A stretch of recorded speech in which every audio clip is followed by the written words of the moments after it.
প্ৰাদেশিকৃত বিদ্যালয়সমূহত আমাৰ এটা আগত সিদ্ধান্ত আছিলে যে তাৰ কৰ্মচাৰীসকলৰ দৰমহা আমি আইনৰ জৰিয়তে ফিক্স কৰি ৰাখিছিলোঁ। দৰমহা বঢ়াৰ ব্যৱস্থা নাছিল।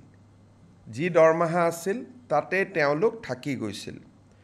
আজি কেবিনেটে সিদ্ধান্ত গ্ৰহণ কৰে যে প্ৰতি বছৰে এখেতসকলৰ দৰমহা 6% বৃদ্ধি হৈ গৈ থাকিব। আগতে কেনেকৈ দৰমহা বাঢ়িব তাক আইনখনত লিখা নাছিল।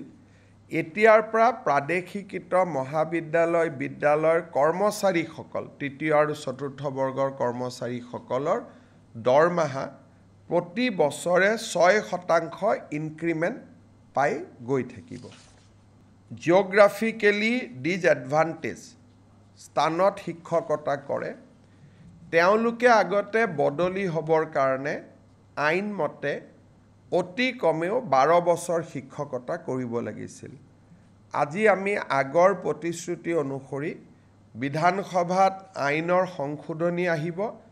এতিয়া ছোৱালী বা মহিলা শিক্ষয়িত্ৰীয়ে 5 বছৰ কাম কৰিলেই ট্ৰান্সফাৰৰ বাবে উপযোগ্য হ'ব আৰু পুৰুষ শিক্ষক 7 বছৰ কাম কৰিলে ট্ৰান্সফাৰৰ বাবে তেওঁলোক উপযুক্ত হ'ব।